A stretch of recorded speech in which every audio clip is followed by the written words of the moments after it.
Muy buenas noches a todas las personas que nos sintonizan hoy en este nuevo programa de Universitarios en Debate. Mi nombre es Kevin Esquivel y hoy me acompaña en la moderación mi compañera Ariana Zanabria. Ariana, ¿cómo estás? Hola Kevin, muy buenas noches a todos y a todas. Sean bienvenidos a este programa. Soy Ariana Zanabria y es un gusto estar con ustedes esta noche. Para el programa de hoy traemos a dos invitados muy especiales. Uno de ellos es el señor Stuart Chavarría. Él es estudiante de Ciencias Políticas en la Universidad de Costa Rica y es asistente del Observatorio de Política Nacional y el Centro de Investigaciones y Estudios Políticos de la Universidad de Costa Rica. Stuart, buenas noches.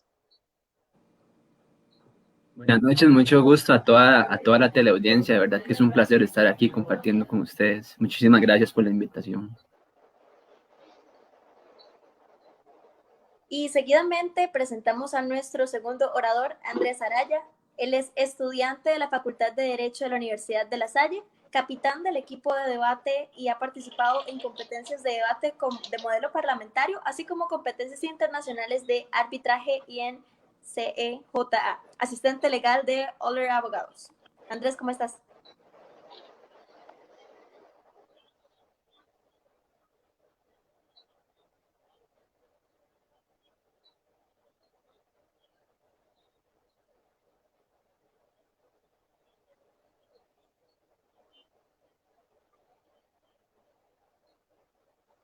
Estamos teniendo tal vez un problema de conexión de Andrés. Sí, no sé si nos escucha. Ok. Vamos a ver, dámosle unos minutitos a ver si repara el audio ahí. Y si no, pues seguimos explicando mientras lo arregla, ¿verdad? Pues, para mientras, si gustan, vamos indicándoles cuál es el formato del programa de hoy, porque hoy tenemos un programa, pues, tanto diferente, ya que no es un debate como tal, como los programas que hemos tenido anteriormente, sino que va más, pues, tiene un carácter un poco más expositivo. El tema de hoy es el manejo de la pandemia por parte del Poder Ejecutivo. Para esto hemos dividido la pandemia en dos etapas, ¿verdad? Para la primera etapa, los oradores tendrán 8 minutos cada uno para realizar pues una intervención. Posteriormente pasamos a la segunda etapa, donde también tendrán 8 minutos cada uno. Y al final de esto, pues tendremos 4 minutos de réplica para cada orador. Posteriormente, tendremos pues preguntas y comentarios del público. Ahí es donde les pedimos a ustedes, las personas que nos están viendo, pues que le hagan preguntas a nuestros oradores sobre sus posiciones y pues sobre las exposiciones que han tenido en general. Seguidamente, bueno, para este periodo hemos asignado 7 minutos, recordarlo, muy importante. Y pues cerramos con las conclusiones de cada uno de los oradores y para llegar al final del programa. Dicho esto, podríamos comenzar con la posición inicial de la primera etapa de la pandemia del señor Stuart Chavarría. Stuart tiene 8 minutos a partir de este momento para realizar su intervención. Bueno, muchísimas gracias. Si me pudieran compartir la presentación, bueno, ahí está. Muchísimas gracias. Bueno, como ya mencionó Kevin, en esta primera etapa del programa vamos a hablar sobre la primera etapa de la pandemia, de la gestión de la crisis política de la pandemia por COVID-19. Lo primero que hay que decir y que todos los costarricenses tienen que entender para comprender a cabalidad y en su totalidad la situación actual en la que nos encontramos, una situación, vale la pena decir, sumamente convulsa y complicada, y es que lo que deben de entender los costarricenses es que los problemas del país no son nuevos. Estos han sido arrastrados por alrededor de 25 a 30 años y son productos de un cambio en el modelo de desarrollo y de Estado.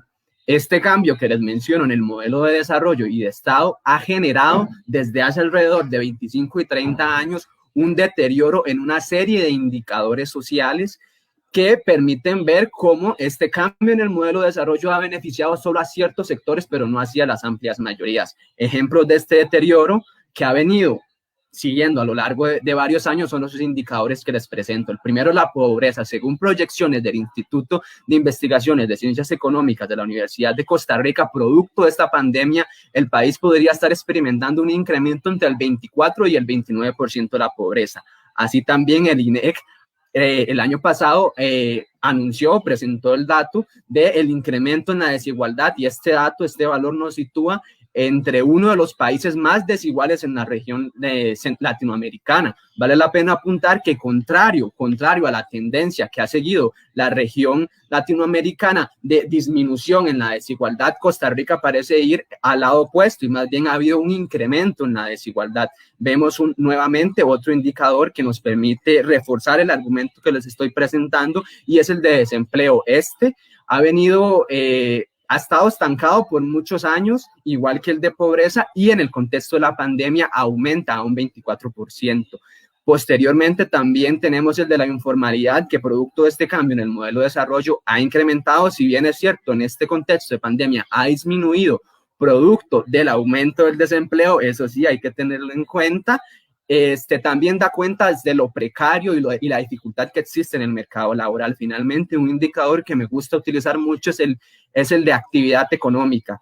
Nos permite ver cómo en la coyuntura la actividad económica presente, y este dato nos apunta a que más bien existe una variación negativa. O sea, esto quiere decir que la actividad económica efectivamente ha disminuido y la economía ha sido golpeada fuertemente por el COVID-19. Producto de este deterioro sistemático en las condiciones de vida, dos bandos se han enfrentado reiterativamente en estos 25 y 30 años para defender dos proyectos políticos antagónicos. Uno es un sector popular y otro de élites políticas y empresariales. El sector popular defiende un proyecto que busca un Estado benefactor, intervencionista, con una sólida institucionalidad y fines sociales amplios. En cambio, las élites políticas y empresariales lo que buscan es un Estado pequeño y una economía de mercado con un modelo de desarrollo basado en la exportación de bienes y servicios, y en la exportación de bienes y servicios no tradicionales a mercados extranjeros. Aquí les presento a modo de ilustración los distintos periodos de conflictividad donde estos actores han saltado a la arena política para defender cada uno de sus proyectos. Ahora bien, ya para hablar plenamente de lo que es la gestión de la crisis sanitaria y habiendo hablado de esta contextualización, es necesario apuntar que esta primera fase que va de marzo a abril fue una fase de preparación que le dio un periodo de gracia al Estado costarricense para tomar algunas medidas con el propósito de impedir, en primer lugar, la propagación de la enfermedad y mayores daños en la economía. Esto me lleva a decir que cada una de las medidas gubernamentales emprendidas por el gobierno se pueden agrupar en 5 categorías que las logramos clasificar gracias a una base de datos que tiene el Observatorio de la Política Nacional. Estas medidas lo que buscan es aplacar con medidas de distanciamiento y aislamiento social la curva de contagios. Algunas medidas buscan el rescate social, o sea, buscan ayudar a la población en estos tiempos de crisis. Vale la pena decir que son una minoría. Luego hay otras medidas de readecuación de créditos, moratorias y pagos que ayudan tanto a la población, pero en mayor medida a las empresas y a los comercios. Entonces no se puede decir que el Estado no ha actuado ayudando a el comercio o a la economía. También han habido medidas de alivio financiero y de donaciones de insumos. ¿A qué me refiero con alivio financiero?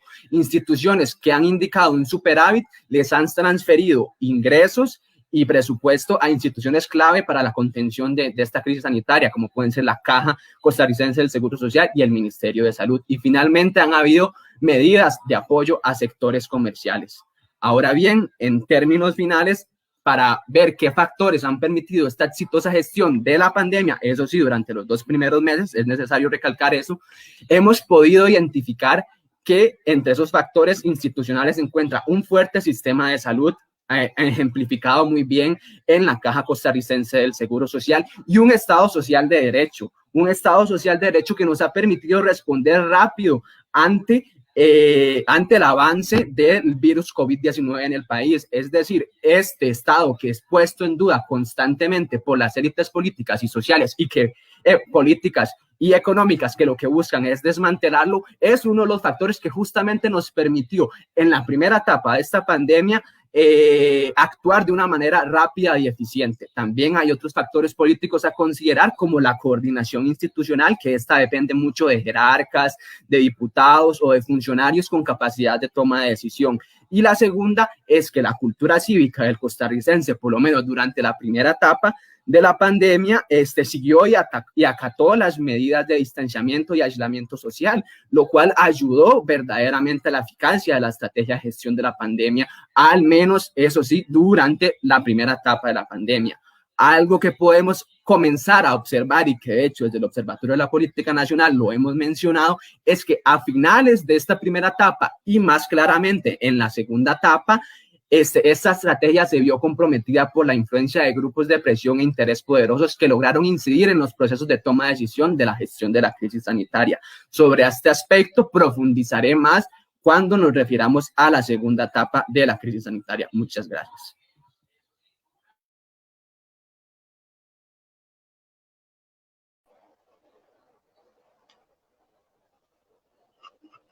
Muchísimas gracias, Stuart.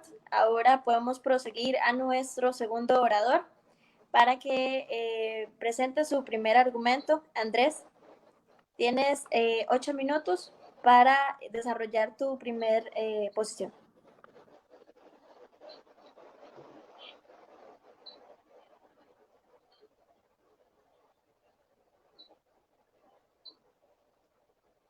Parece que Andrés sigue teniendo problemas. No te escucho, de audio, creo. No. Sí. Buenas, ¿cómo están? Me parece que estoy teniendo un poco unos problemas de audio para escuchar a Kevin, pero no hay ningún problema. Mi nombre es Andrés Araya, yo soy estudiante de la Facultad de Derecho de la Universidad de La Salle, trabajo en Ollero Abogados y vengo a exponer un poco y hablar sobre la gestión del Poder Ejecutivo en estos primeros 3 meses de pandemia, específicamente de la administración Alvarado. Yo me voy a referir a puntos muy concretos. 1, el discurso del 4 de mayo. 2, el desempleo. 3, transparencia y comunicación. Y 4, políticas económicas. Para iniciar, por el discurso del 4 de mayo, el gobierno habla de diálogo en este discurso y habla de agenda país pensando en un mediano y largo plazo. Sin embargo, el gobierno no toma medidas adecuadas en materia sanitaria a pesar de las solicitudes del sector productivo. Dentro de estas medidas que el gobierno no tomó de manera adecuada es, por ejemplo, escuchar al ministro Salas hablando de que el uso de mascarillas era innecesario, cuando posteriormente, en la segunda etapa de la pandemia, lo hacen obligatorio. Tan es así que el gobierno pone una sanción administrativa a quien no use una mascarilla en un sector público. Una desatención total al criterio técnico y científico. Por ejemplo, en los supermercados usted podía comprar arroz, frijoles, atún, pero no podría comprar audífonos o un electrodoméstico, siendo que el riesgo de contagio es el mismo. Entonces, esto sumado a, por ejemplo, restricciones en el tránsito o la disminución a la flotilla de transporte pública, lo único que creó fue amotinamiento y largas filas, disparando así los factores de contagio. Respecto del desempleo, yo quiero hablar de antecedentes muy concretos. El desempleo viene aumentando desde la administración Solís Rivera, del Partido Acción Ciudadana. En el primer trimestre del 2017 podemos hablar de un 9.1 en el porcentaje de desempleo. En el primer trimestre del 2018 podemos hablar de un 10.3 en el aumento del desempleo. Posteriormente, entrando a la administración Alvarado Quesada, en el primer trimestre del 2019, cabe destacar, la pandemia ni siquiera existía, llegamos a un nivel de desempleo del 11.4%. Y en el primer trimestre del 2020 llegamos a un 20.1%. Cabe destacar que en este primer trimestre del 2020 la pandemia aún no había incidido en el sector productivo del país, por lo cual hablar de que la pandemia fue la que generó o la que aumentó disparadamente el desempleo es justificarse en una posición mediocre. Desde esta perspectiva, es clara la omisión y falta de pericia en materia de reactivación económica y desempleo. Realmente no ha existido una ruta clara por parte del Poder Ejecutivo en esta materia. Y acá cabe entrar al segundo tema. ¿Existe una verdadera transparencia por parte de la administración Alvarado Quesada? En primer lugar, mencionamos como antecedentes la estafa política del Partido Acción Ciudadana, ratificada por la Sala Tercera en materia penal respecto de las elecciones de Luis Guillermo Solís, el caso UPAD, el cual la pandemia llegó a maquillar bastante en el tema de violaciones a información confidencial de todos los ciudadanos, graves violaciones a las garantías constitucionales y al principio de legalidad, y una constante renuncia de ministros en posiciones importantes, destacando sobre todo la renuncia, entre comillas, del ministro Rodrigo Chávez en Hacienda. Este tipo de medidas únicamente destacan una inestabilidad en el Poder Ejecutivo, una inestabilidad que se ha venido caicando y pasmando y que ha generado en una desconfianza ciudadana desde un principio. Entonces, se puede hablar de una verdadera gestión por parte del gobierno cuando, por ejemplo, en materia de comunicación, hablemos de que existe un Ministerio de Comunicación y un Ministerio de Presidencia que está encargado de asuntos políticos y diálogo ciudadano.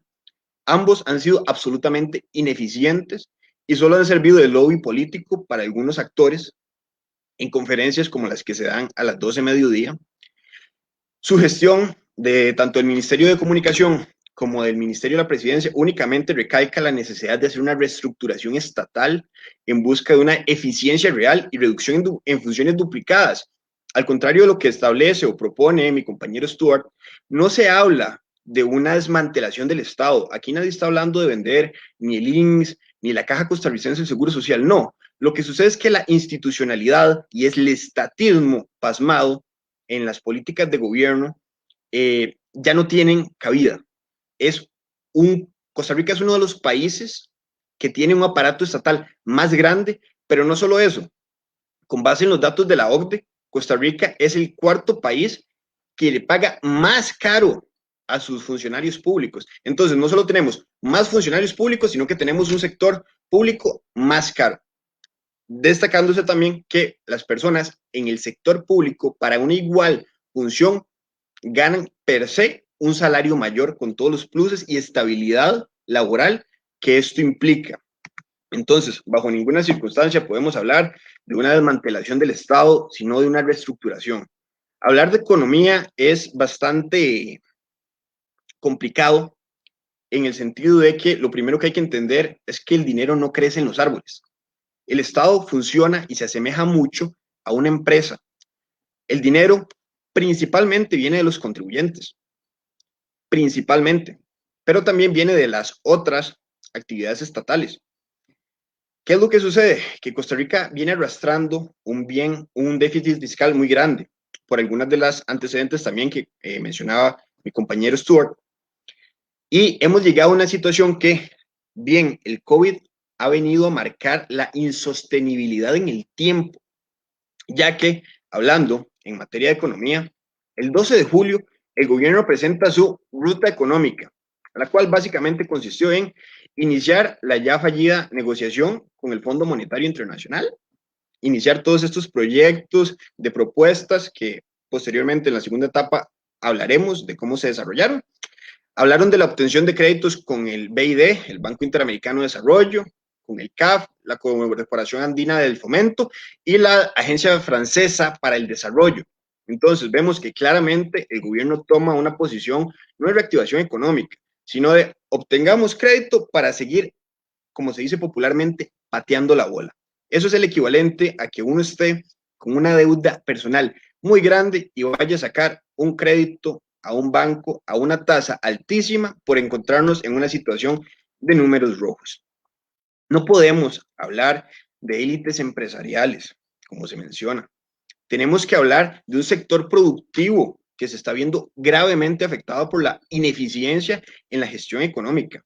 Y al respecto, sobre estos daños, me referiré más en la segunda etapa. Muchas gracias. Muchas gracias. Gracias, Andrés, por su intervención. Andrés, ¿nos escuchas?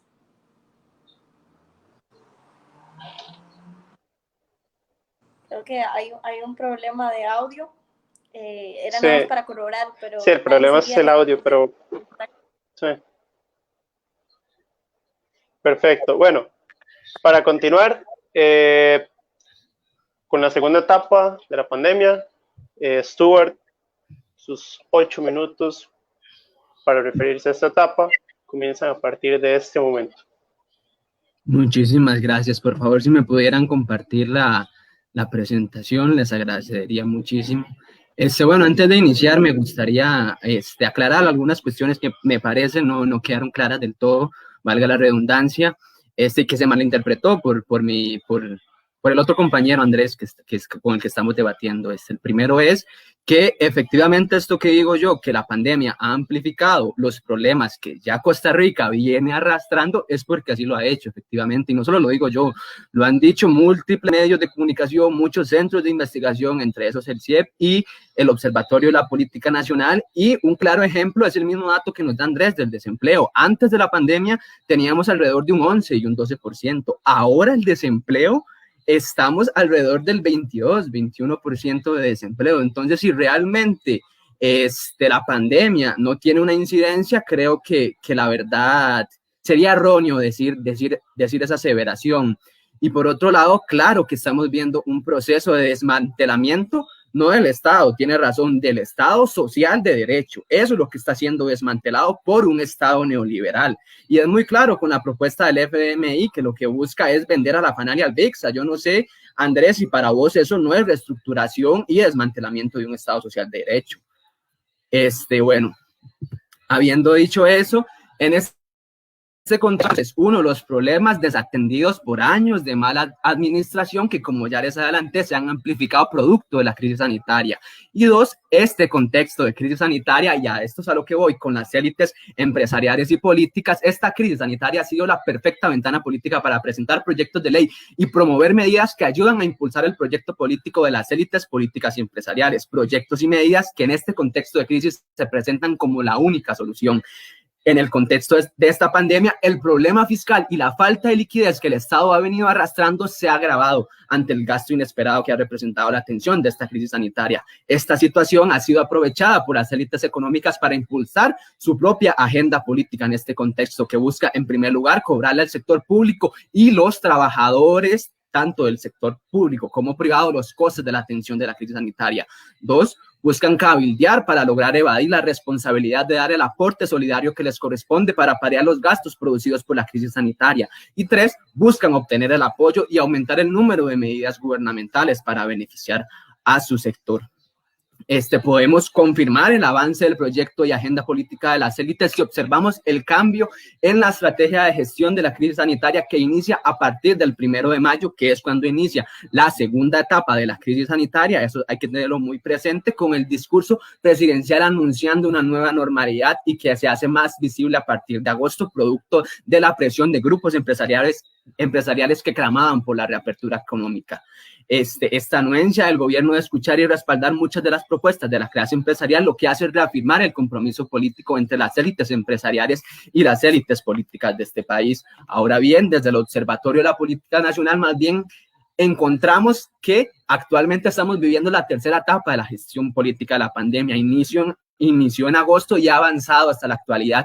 Esta se caracteriza por el incremento de los casos de contagio, producto del cambio en la estrategia de gestión de la crisis sanitaria. Así es, el éxito que tuvo el PAC durante la primera etapa no se repite en la segunda etapa, producto de la flexibilización y, como muy bien apuntó Andrés, la falta de una ruta clara sobre la apertura económica. Esto evidentemente dejó al gobierno con una indecisión, con un baile y un martillo, que no permitió verdaderamente tener una estrategia clara en esta segunda etapa de la pandemia. Y ha sido marcada, como bien mencionó Andrés, por la profundización de la crisis fiscal que ha existido por lo menos desde la administración de Óscar Arias Sánchez, y que reiteradamente en distintas administraciones no ha existido la voluntad política por arreglar la evasión fiscal. Y es hasta este momento de crisis coyuntural donde tenemos una serie de indicadores que han venido en franco deterioro, donde tenemos una crisis sanitaria, donde la crisis fiscal se ha agravado.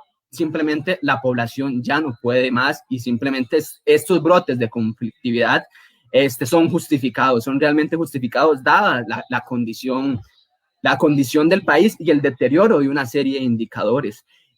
Ahora bien, me gustaría aclarar algunas cuestiones. Cuando yo hablo de élites políticas y empresariales, yo no estoy hablando, cuando hablo de élites económicas, de la pequeña y la mediana empresa, del pequeño y mediano comerciante. Yo estoy hablando en realidad de los grandes grupos de presión poderosos en este país, como son las cámaras empresariales, como son ciertos actores dentro de actividades económicas puntuales, como puede ser el arroz y la caña de azúcar, que concentran y monopolizan estas actividades económicas. Verdaderamente a estas élites de capital transnacional, de grandes compañías, son las que verdaderamente han evitado su coste de dar su aporte solidario ante esta crisis sanitaria, y las que han impulsado un proyecto de reforma al Estado completamente. Esto se puede ver muy bien ejemplificado con una serie de proyectos que ejemplifican esta agenda política que les estoy hablando. El primero de ellos puede ser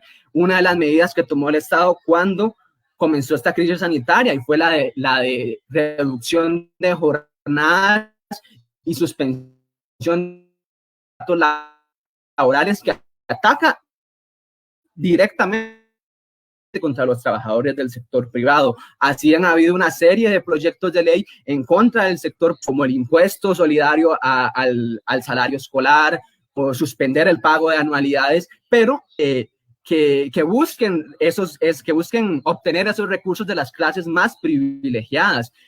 Vemos en esta propuesta del FMI justamente medidas regresivas que atacan finalmente al consumidor y a la clase trabajadora. Y si ustedes, por favor, compañeros, no me dejan decir que esto es una reestructuración del Estado y un desmantelamiento social, sí me lo permite decir la limpio de los principales episodios de conflictividad, donde reiterativamente todos estos actores han impulsado estas medidas de reestructuración del Estado, de flexibilización laboral, de empeoramiento de las condiciones sociales, producto de este cambio en el modelo de desarrollo, que lo único que ha traído a nuestro país es desigualdad. Y a finalizar, lo que el PAC no solo tiene la responsabilidad, no es el único que tiene la responsabilidad de la situación actual en la que nos encontramos. Recordemos que este cambio en el modelo de desarrollo surge en el momento en el que existe un bipartidismo en este país. Entonces, partidos como Liberación Nacional y Unidad Social Cristiana tienen una gran responsabilidad social de la crisis actual en la que estamos, en la crisis fiscal y en la crisis social. Y el PAC en 2 administraciones ha pasado de ser un opositor a este proyecto de ley, ha pasado de acompañar a los grupos sociales en las calles, como lo hizo en el 2007 con el Tratado de Comercio, y como lo hizo en el 2002 con el Combo, ha pasado más bien a acompañar a estas élites políticas y económicas para justamente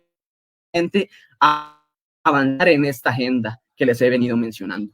Muchísimas gracias. Muchísimas gracias a Stuart por su presentación de argumento en esta segunda parte. Ahora, les quiero recordar a los oradores que vean y se alineen de acuerdo con los tiempos. Esta era la segunda etapa, entonces aborden la segunda etapa de la pandemia. Entonces dispongan de sus tiempos a manera de que el debate sea más fluido. Andrés, espero que me estés escuchando. Ahora puedes presentar la segunda parte y tienes 8 minutos para Perfecto, presentar. Ariana. Muchísimas gracias. Primero, dejemos un par de cosas bastante claras, sobre todo porque respecto de la segunda etapa de la pandemia, el tema principal es economía, reactivación económica, control de gasto y reestructuración del Estado. Lo primero, no podemos hablar de élites empresariales, porque claramente acá nos estamos refiriendo a la UCAEP, con un 54% de cargas tributarias. No podemos hablar de élites empresariales. Acá, desde esta representación, no se promueve el uso de monopolios. Al contrario, el país necesita generar riquezas, y las riquezas se generan ¿cómo? Hagámonos esta pregunta. Uno, el sector privado es el que genera la riqueza en un país, principalmente. Y sí, tengamos claro de que el 98% de las pymes en este país es la que se ha visto más afectada. Son muy pocas las pymes que han desarrollado en este periodo de pandemia. El sector privado es el que se ha visto y es el gran afectado de la gestión del gobierno de Carlos Alvarado. Porque hablemos claro, sí, es claro que venimos de un bipartidismo, venimos de unos antecedentes sociales bastante graves, pero Carlos Alvarado ya sabía en lo que se estaba metiendo al llegar a esta presidencia. Y el tema de la pandemia, sí, al puro principio uno puede entender que hayan elementos de sorpresa, de imprevisibilidad. Sin embargo, llega un punto donde la ruta económica nunca ha sido clara. Entonces, no podemos hablar de élites empresariales en ese sentido. Tenemos que entender principalmente que el país necesita apuntar a la venta de bienes y servicios. Las grandes empresas, las transnacionales, no son las enemigas de Costa Rica. No son las enemigas de Costa Rica. ¿Por qué? Porque actualmente tenemos un desempleo enorme, el más grande en los últimos 10 años. Y ese empleo sería admirable que el gobierno planteara políticas para que la gente invirtiera en lo propio, para la pequeña empresa, para el emprendedor. Sin embargo, la economía actual y la exposición de Costa Rica nos llama a aspirar a bajar impuestos, a reducir esa institucionalidad, ese Estado tan grande. Tenemos ministerios demasiado duplicados, tenemos el Ministerio de Comunicación, el de Diálogo, el ministro de Cultura.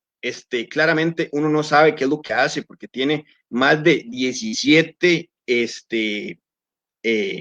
instituciones adscritas al Ministerio de Cultura. Y yo no estoy diciendo con esto que la cultura y el arte no sean importantes, no, es que tenemos que distribuir la carga tributaria. ¿Por qué? Porque el sector público no se ha visto tan afectado. Yo no he escuchado de recorte de personal en ninguna institución pública. Yo no he escuchado de reducción de jornada en ninguna institución pública.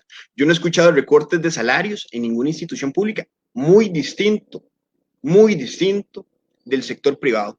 Las aerolíneas, toda la compañía aeronáutica se ha visto afectado con un retroceso de más de 40 años en la producción y el viaje. Y sí, esto se ve afectado por la pandemia y la disminución en los vuelos. Pero, por ejemplo, políticas como qué países podemos dejar ingresar turistas, por qué Estados Unidos sí, por qué Colombia no, por qué España sí, por qué Francia no.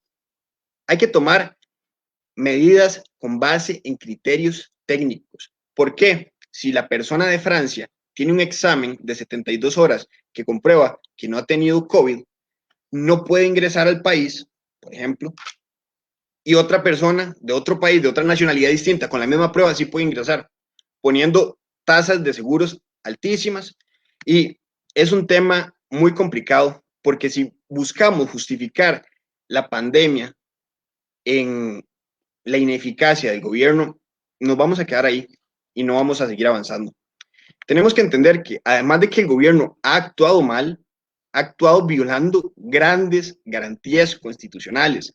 Podemos hablar, en primer lugar, del artículo 56 de la Constitución Política, en cuanto el Estado es el principal obligado a promover el trabajo, la equitativa distribución de la riqueza, los incentivos productivos, y una de las más graves, la violación al artículo 121, inciso 7, en relación con el artículo 140 de la Constitución Política. ¿Por qué? Porque recordemos que el Estado está fundamentado en un principio de legalidad. Los funcionarios públicos únicamente pueden hacer aquello que la ley los faculta a hacer. Entonces, ¿qué pasa? Que llega el gobierno y se atribuye competencias que el constituyente no le ha otorgado.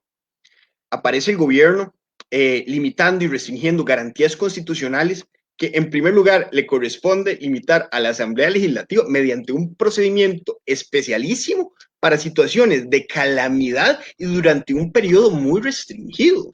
Entonces, este tipo de atribuciones a funciones que no corresponden únicamente son tendencias de un gobierno autoritarista, de un gobierno socialista, como son graves tendencias como han tomado en su momento Venezuela, como tomaron en su momento Cuba, y no podemos volver a este socialismo, a este estatismo, buscando decir, no, es que la institucionalidad de Costa Rica es una de las más grandes, y la institucionalidad de Costa Rica es una de las más grandes de la OCDE, entonces no podemos dejar ir eso. No, señores, el país necesita avanzar, el país necesita generar riqueza, y lo ideal, como en una situación de Chile, en Chile, la mayoría de funcionarios del sector público pretenden o aspiran llegar al sector privado, porque en el sector privado tienen las mismas garantías, pero con opción a un salario mejor, dejando de lado el resto de temas políticos que afectan a Chile y poniendo en comparativa ambas naciones, ¿verdad?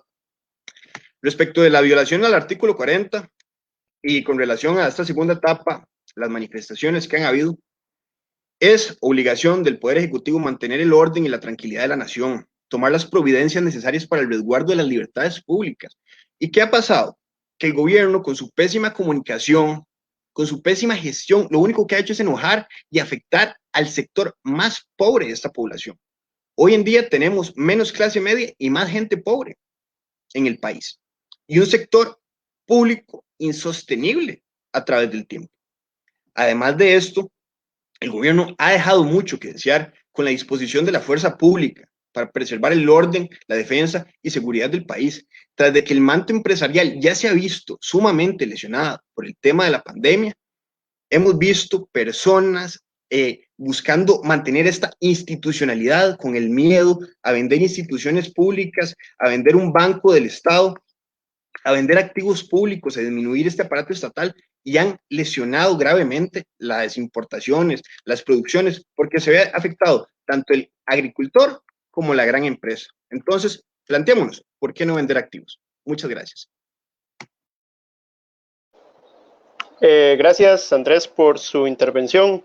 A continuación, vamos a la sección de las réplicas, donde Stuart y Andrés pues, tendrán el tiempo para realizar una réplica ante la posición de cada uno. Así que comenzamos con Stuart. Tiene 4 minutos para dar su réplica a partir de este momento. Muchísimas gracias, Kevin. Bueno, lo primero que me gustaría decir es que toda mi argumentación no son opiniones personales mías, no es mi posicionamiento político, sino es lo que he venido estudiando a lo largo de 1 año y medio y de lo que hemos venido dando un seguimiento al Observatorio de la Política. Y muchas de las medidas de las que yo estoy hablando se encuentran, si te fijas y estudias la base de datos que tiene el Observatorio sobre medidas gubernamentales. Habiendo dicho esto, yo no creo sinceramente que el mayor afectado sea la clase empresarial. Realmente el mayor afectado de esta crisis sanitaria es la clase trabajadora, y en este sentido no solo hablo del empleo público, sino en general, tanto trabajadores públicos como privados. Es claro que ha habido una agenda política acompañada por estas élites políticas y empresariales que han presentado en la corriente legislativa, y en eso tenés razón, han presentado en la corriente legislativa propuestas justamente para disminuir salarios, para recortar gastos, así, pero que gracias a Dios no han tenido un avance en la corriente legislativa. Pero como bien mencionaste, Andrés, sí hubo una medida que atenta directamente contra la clase trabajadora, es decir, porque la empresa muy fácilmente le reporta al Ministerio de Trabajo: reporto pérdidas por el COVID-19, despido a tantos empleados y le redujo las jornadas a tantos otros. Es una medida muy fácil, y al fin y al cabo el beneficiado aquí no es el trabajador que le reducen las horas, o el beneficiado tampoco es el trabajador que lo suspenden, el beneficiado es la clase empresarial. Nuevamente, quiero recalcar que yo no estoy hablando de pequeñas y medianas empresas, como muy bien apuntó Andrés, y de hecho yo respaldo tu opinión. La pequeña y la mediana empresa ha venido siendo atacada y simplemente no tiene las condiciones para competir. Y ahí es sí donde tengo que decir que estos enemigos son las grandes empresas y los capitales transnacionales, que no crean este escenario de competitividad. Y finalmente me gustaría mencionar que yo no vengo aquí a defender al gobierno de Carlos Alvarado, ni vengo a defender al PAC. Hay que decir, porque sería faltar a la verdad, que efectivamente hubo una excelente gestión de la pandemia durante los 2 primeros meses, pero posteriormente, de mayo a julio, vemos totalmente lo contrario, que por incidencia de ciertos grupos de presión y una indecisión, realmente, porque esa es la palabra, una indecisión del gobierno, no supieron qué hacer entre si reabrir la economía del todo o mantener las medidas del todo. Y eso evidentemente ha golpeado a la economía de este país. Y por lo menos eso era lo que me gustaría aclarar en este espacio. Muchas gracias, Stuart, por su réplica. Ahora le cedemos la palabra a Andrés. Tiene 4 minutos para hacer réplica al comentario de Stuart. Muchas gracias. Sí, efectivamente, yo tampoco estoy acá para atacar ni personalmente tus opiniones, las cuales muchas comparto en cierto sentido, ni tampoco criticar a Carlos Alvarado en sentido personal, como individuo. No, Lo que pasa es que el tema de debate es la gestión del gobierno en estos meses de pandemia. Entonces, claramente, el gobierno de turno, primero que nada, es el Partido Acción Ciudadana. Y segundo, yo no hablaría en ningún sentido de una excelente gestión. Creo que la baja mortalidad que tenemos a nivel nacional se debe más que nada a una sólida caja costarricense del Seguro Social, la cual en ningún momento de parte de esta representación se ha hablado del recorte a la misma o disminución de fondos a la misma, sino que es envidiable el caso de Costa Rica en comparación con América Latina. Sin embargo, discrepo totalmente en el sentido de que el sector privado sí ha sido el que se ha visto más afectado. No es una decisión fácil, como se llegó a decir, para el empresario despedir trabajadores. Yo, personalmente, que trabajo en el sector privado, he visto las implicaciones, tengo familiares, tengo conocidos que han sido despedidos lamentablemente, pero es que no es una decisión fácil de, oh, tenemos que hacer otra cosa, no, es que la situación llega a tal punto donde las expectativas operacionales de una empresa no permiten continuar con cierto gasto y el Estado ha llegado a este punto. Entonces, como el Estado ha llegado a este punto de que a la expectativa, si no se hace nada, vamos a caer en default. Y una de las propuestas legislativas que están en la corriente en este momento es la de la ley de salarios públicos, la cual muchos diputados están queriendo excluir a los trabajadores públicos actuales. O le ponemos un tope a todos, o el sector productivo va a ser el gran afectado y un aparato estatal que no se va a mantener solo. Porque el reciclaje que se da entre el sector público no va hacia ningún lado. Muchas gracias.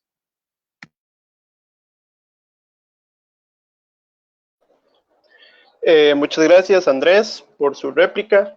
A continuación, pues vamos a pasar a la sección de preguntas y comentarios del público. Así que, pues, le pediría a la producción si nos puede proyectar, no sé, alguna pregunta o comentario que pues, nos hayan hecho nuestros bienautas. El primer comentario es de Karina Aguilar Hidalgo, quien nos menciona: Costa Rica paga más porque es el país más universalista de Latinoamérica en política social. Compararlo con los países de la OCDE no es una comparación válida, porque son países que no tienen este tipo de financiación de política social tripartita y sus políticas sociales solo logran abordar a los sectores medios asalariados, dejando de lado a los sectores independientes y vulnerables, como lo hacen los países de la OCDE. Ok, tengo un problema con el comentario porque es muy largo y al parecer no se muestra completo en la pantalla, así que creo que podríamos dejarlo hasta ahí, hasta ese punto, porque el resto no se puede leer, lamentablemente. Andrés y Stuart, me gustaría escuchar sus impresiones sobre este comentario de Karina. Si gusta, Stuart primero. Bueno, sí, efectivamente lo que apuntas, Karina, es un dato que se debe tener a consideración. El Estado Social de Derecho es el que nos ha posibilitado la gestión exitosa. Ojo, no malinterpreten lo que digo. He sido reiterativamente muy puntual en decir que la gestión de la pandemia fue exitosa durante los 2 primeros meses de pandemia. Evidentemente, este Estado Social de Derecho es el que nos ha permitido atender con efectividad los embates y los efectos adversos de la pandemia por COVID-19. Es más, fijémonos en los países del primer mundo, donde no se implementaron estas medidas de aislamiento y distanciamiento social, que fue hasta muy tarde y tuvieron gran afectación en sus números acumulados de muertes y de contagios. Es más, no nos vayamos muy lejos. Si ustedes no creen que es suficiente apuntar casos del primer mundo, veamos el caso de Panamá. Panamá, el virus llegó en semanas, con días de diferencia parecidas a cuando llegó a Costa Rica, y podemos ver que conforme se fue dando la trayectoria, los casos en Panamá aumentaron a niveles increíbles, a niveles que no llegó Costa Rica en esa primera gestión de la pandemia. Aquí, en primer lugar, yo no vengo a defender a Carlos Alvarado. Lo que yo vengo a decir como investigador y como cientista social y como politólogo es que el Estado Social de Derecho fue el que le permitió al Poder Ejecutivo ejecutar todas estas medidas de rescate social para poder salir de esta crisis sanitaria. Es decir, vemos cómo las universidades públicas iniciaron proyectos para la creación de respiradores artificiales, vemos cómo el Instituto Cloromido Picado, junto con la Caja Costarricense del Seguro Social, elaboran un tratamiento para el COVID-19 e investigación en materia médica. Vemos cómo la FANAL en periodo extraordinario hace una producción extraordinaria para suplir a la Caja Costarricense de un insumo tan necesario como es el alcohol en gel. Y asimismo, Correos de Costa Rica realiza toda una plataforma digital para que las empresas y las mismas instituciones puedan acceder a ese alcohol en gel. Entonces, Andrés, cuando me decís que un Estado social de derecho no es eficiente en esta crisis sanitaria, perdóname decirte que no es la realidad. Realmente lo que nos ha apuntado las bases de datos del Observatorio de la Política Nacional es que justamente este Estado social de derecho, este fuerte sistema de salud y una coordinación institucional, y en esto hay que resaltar a actores como la Asamblea Legislativa, que fue la que permitió y aprobó medidas como el distanciamiento y el aislamiento social, en medidas como la restricción vehicular y la restricción sanitaria. Entonces, sí, completamente comparto la postura de Karina, y es reafirmar que el Estado Social de Derecho, no el gobierno PAC, no en los ministerios, el Estado Social de Derecho, este esquema que tenemos de Estado es el que nos permitió, me tengo que corregir, nos permitió en los 2 primeros meses un éxito en la gestión. Ya por otras razones, falta de decisión, falta de gobernabilidad, un panorama político complicado, una campaña electoral que se viene muy próximo, el gobierno en los otros 2 periodos no le fue bien. Hay que ser completamente sincero, no le fue bien y no le ha ido bien y no le va a ir bien si sigue manteniendo la trayectoria de carencia en el diálogo. Muchísimas gracias, Stuart, por tu comentario. Ahora cedemos la palabra a Andrés. Sí, muchas gracias. Y le agradezco a Karina por su pregunta. Sin embargo, esa posición es un poco ventajista, porque primero, ¿cuál es la base del Estado Social de Derecho? Primera premisa, la Constitución Política. El Estado, el Poder Ejecutivo, ha violado a la Constitución Política, reiterando artículo 121, inciso 7, en relación con el 140, inciso 6, inciso 16 de la misma. Entonces, la Carta Magna sobre la que está fundada el Estado Social de Derecho no se ha respetado. Segundo, la comparación válida del sistema tripartita aplica únicamente a la Caja Costarricense del Seguro Social, tal vez al ICE, el INSS, pero no podemos hablar de que todas las instituciones públicas son indispensables. Hablar de que FANAL vino a protegernos, Correos de Costa Rica vino a abrazarnos en este tiempo de crisis es únicamente una posición muy paternalista por parte del Estado. FANAL puede ser eficiente en la distribución de alcoholes en gel, pero no es en el sentido empresarial, no es una institución productiva. Tiene máquinas viejas, una producción mala, sale más caro producir que lo que se vende, entonces al final es un poco complicado y la verdad yo dudo mucho que si no se abriera el monopolio del alcohol, habría más facilidades a un mejor precio.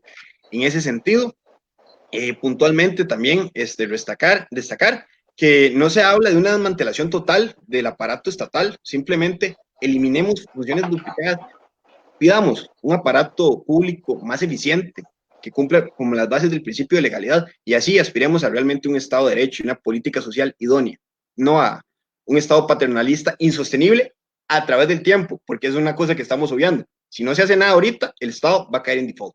Muchas gracias. Pablo nos dice, interesante lo que apunta el debatiente Stuart Chavarría, pero me gustaría conocer las fuentes que dan origen a su argumentación. Stuart, tienes la palabra. Claro, con mucho gusto. Y así hago promoción al Observatorio de la Política Nacional, con mucho gusto. Si quiere les comparto al final al compañero Kevin, a la compañera Ariana, la página web del Observatorio Nacional. Ahí pueden ver muchas de los boletines que he utilizado para la argumentación. También otras de las fuentes que he utilizado son publicaciones de mi autoría que están pendientes en revisión en el mismo Observatorio de la Política Nacional. Y también he usado datos del Estado de la Nación, he utilizado datos del CIEP, entonces si gustan, puedo pasarles toda esa información para que a forma de transparencia y de acceso a la información, todas las personas que lo están viendo lo tengan a mano. Muchas gracias. Gracias, Stuart. por aclarar. Tenemos otro comentario, es un saludo también por parte de Karina Aguilar. Stuart Chavarría, crack, nos dice. De parte de Rudy Carvajal, Andrés, soy su fan número 1. Josué David, quien nos acompañó en el programa pasado, también hace un comentario. Stuart, sos excelente. Josué David Valverde igual nos dice, en uno de los países más desiguales de América Latina, hablar de no grabar a las élites económicas es, por lejos, una de las posiciones más destructivas para el Estado social. Creo que acá sí podríamos tener discusión debido a la posición de, más que todo, la posición de Andrés. Para ordenar un poco las posiciones, Andrés, tenés la palabra vos. Muchas gracias. Sí, la pregunta que plantea Josué es básicamente desde una teoría netamente socialista, estatista, porque las grandes empresas de este país son las que sostienen el marco productivo. Es un ejemplo muy claro de esto es lo que propone el presidente de la Asamblea Legislativa, queriendo grabar sportbooks y zonas francas, y son claramente ideas que, de la misma línea de todo el gobierno, carecen de sustento técnico. No podemos hablar de que hay que grabar más a Amazon, de que hay que grabar más a empresas como FEMSA. ¿Por qué? Porque vamos a llegar al mismo caso que Argentina. Las empresas se van a ir a países más cercanos. Costa Rica debería aspirar a un modelo más similar al de Uruguay, un modelo con una población bastante reducida, que en estos tiempos y de manera competitiva, como tiene que ser en un sano libre mercado, ha bajado su tasa impositiva ante la crisis económica de Argentina para así robarle sector empresarial. ¿Por qué? Porque al final el sector empresarial genera empleo y el empleo genera riqueza y genera bienestar, entre muchas otras cosas. Entonces, hablemos de eso desde una perspectiva más amplia y con más criterio técnico, sería muy importante. Muchas gracias. Muchas gracias, Andrés. Y ahora, bueno, el siguiente saludo. Stuart, de Tiffany Campos, perdón. Bueno. Stuart, sos increíble.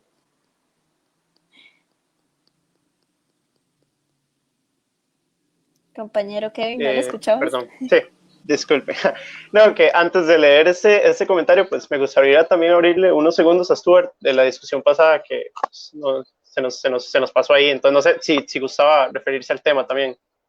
Yo solo quería decir algo, y es que, Andrés, no sé si el FMI te parece una institución socialista o una institución de esas corrientes de la teoría que decís, porque el FMI ha apuntado a la necesidad de impuestos progresivos en la región latinoamericana justamente para disminuir la desigualdad.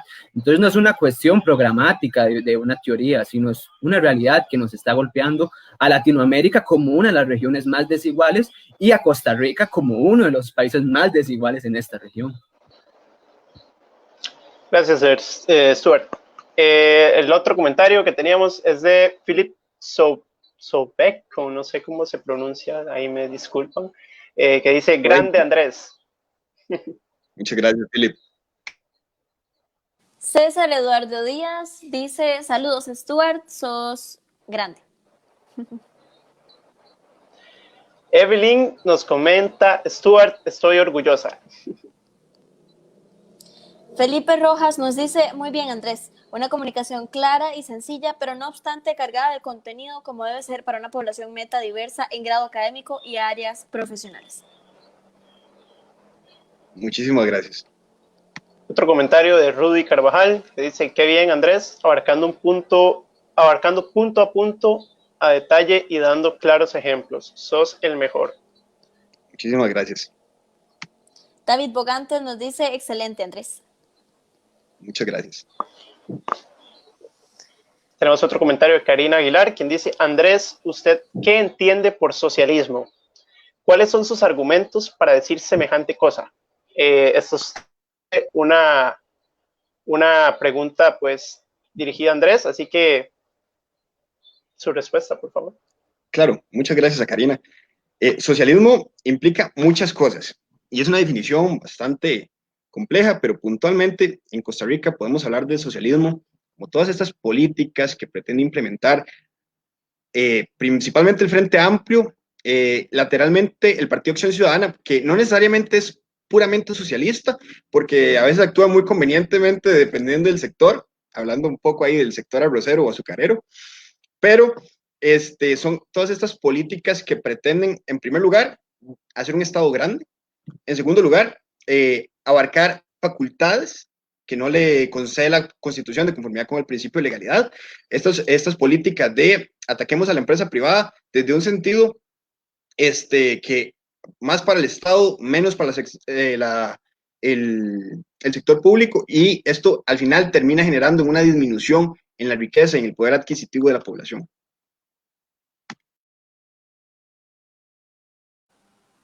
Muchísimas gracias, Andrés, por su respuesta. Ahora David Céspedes Cambronero nos dice, creo que antes de ver a los privados se debería ver lo que es el gasto público, recaudación efectiva de impuestos y empleo público. Evidentemente, ambos debatientes han expresado que hay que disminuir las repeticiones de diferentes áreas y empresas del país que repiten la misma función. A eso es lo que se referían los debatientes. Entonces, muchas gracias, David, por su comentario.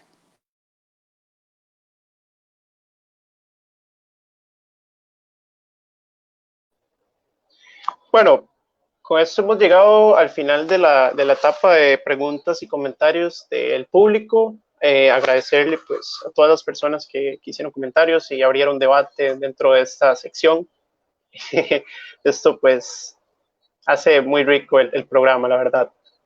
A continuación, pues vamos ya cerrando, ya que pues, ya estamos cortos de tiempo.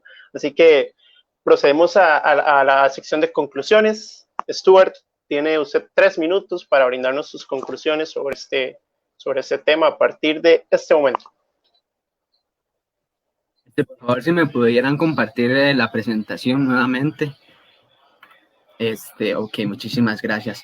Es claro, creo que en algo coincidimos los dos debatientes en este conversatorio, y es que el país ocupa medidas prontas para solucionar los problemas sociales que hemos venido arrastrando a través de muchos tiempos. También la crisis fiscal es un problema que nos ha afectado durante varias administraciones, y que realmente, en lugar de solo buscar en el gasto público, como es lo que se ha querido durante estos tiempos de pandemia, también es necesario solucionar ciertos problemas como la evasión fiscal, como grandes contribuyentes que reportan ser utilidades, como la necesidad de aplicar una renta global y de algunos impuestos progresivos que directamente aseguren la redistribución de la riqueza.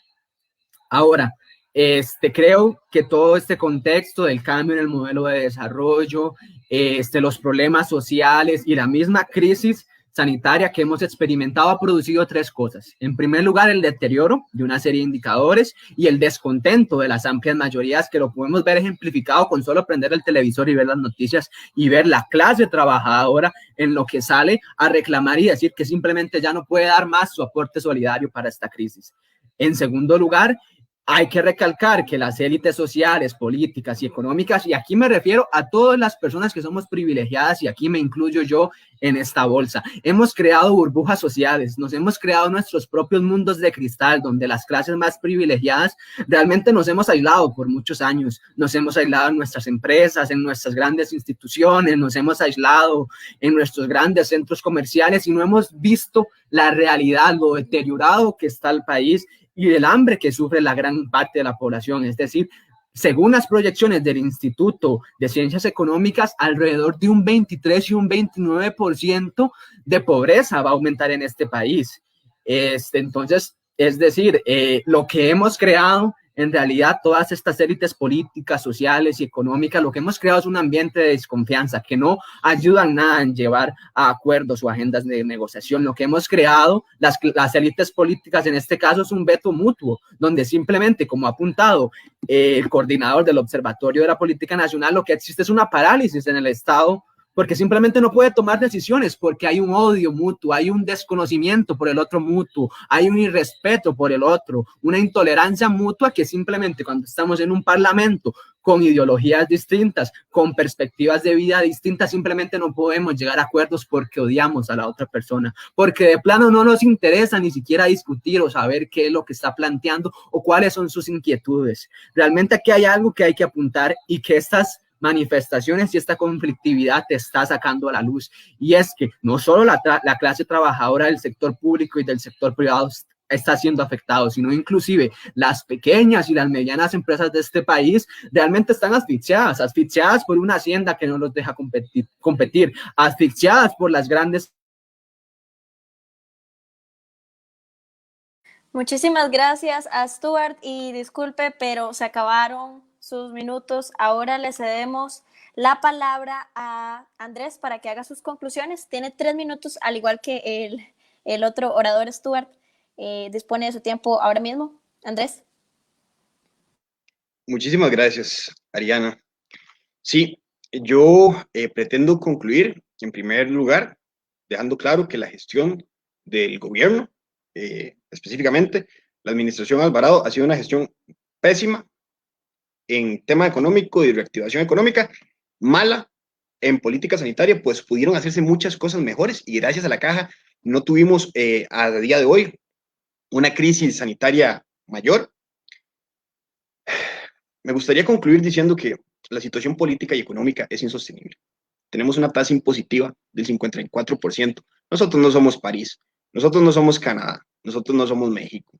Nosotros tenemos una tasa de impuestos demasiado alta. Nosotros pagamos por el combustible más del 60% en impuestos. Hoy, precisamente, el Ministerio de Hacienda subió el valor fiscal de los vehículos. Es el único país en Latinoamérica y que yo sepa del mundo donde los bienes muebles, en vez de depreciarse, se adquieren una plusvalía. Es necesaria la reestructuración de un Estado y no con esto hablemos, por favor, de vender el INSS, no con esto hablemos de vender la caja, no con esto hablemos de vender el ICE, no, pero eliminemos funciones duplicadas, creemos un Estado deficiente. Propongo, para no solo criticar desde esta representación, la creación de un Ministerio del Interior, incluir todo este tipo de ministerios productivos como existen en todo el mundo. Y solo con eso elimino el salario de un ministro y de un viceministro, los cuales ustedes muy bien saben que son salarios muy altos. Debemos reducir impuestos. Si Costa Rica quiere salir adelante, no necesita inventar el agua tibia. No, sigamos políticas como la de Irlanda, que ante la crisis que tuvo hace más de 50 años, bajó su tasa impositiva aspirando a convertirse en la gran zona franca de Europa. ¿Por qué Costa Rica no puede aspirar a eso?